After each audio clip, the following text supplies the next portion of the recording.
President Trump is wrapping up the Thanksgiving break at his Mar-a-Lago resort in Florida ahead of a major week both at home and abroad.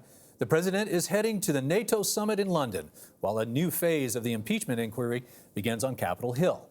Meanwhile, there are new questions over his plans to end the war in Afghanistan after Mr. Trump took a secret trip there to surprise service members.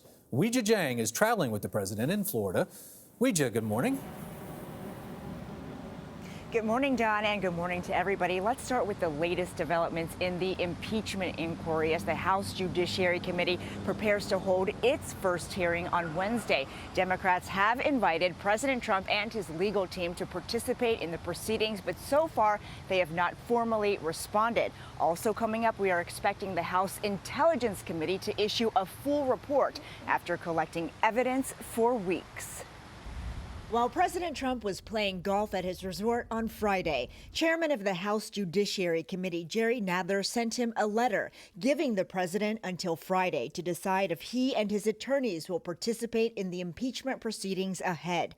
CBS News has learned it's unlikely Mr. Trump will send a lawyer to the first hearing on Wednesday because it would, quote, legitimize the sham process, according to a source familiar with President Trump's legal strategy.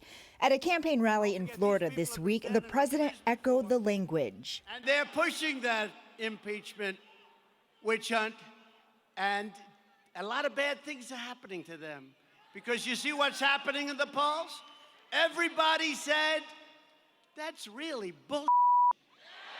President Trump broke up his holiday break with the whirlwind secret trip to Afghanistan to surprise U.S. service members on Thanksgiving Day. We love them. We love them. We say happy Thanksgiving.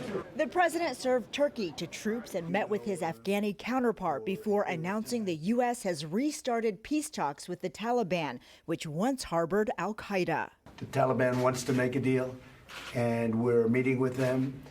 And we're saying it has to be a ceasefire. But a spokesman for the Taliban suggested talks have not resumed, telling CBS News the group is open to restart talks with the Americans at any time where it was stopped. Mr. Trump also told reporters he plans to reduce the number of U.S. troops in Afghanistan to 8,600, down from about 12,000 currently serving in the country, though he has not offered details.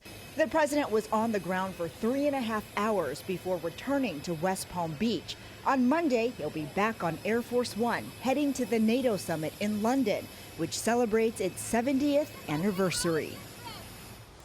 President Trump is set to meet with several world leaders, including French President Emmanuel Macron, who recently criticized the president by saying NATO cannot rely on American leadership.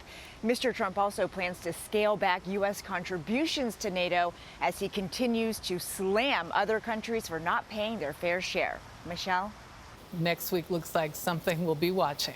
Weijia, thank you so much.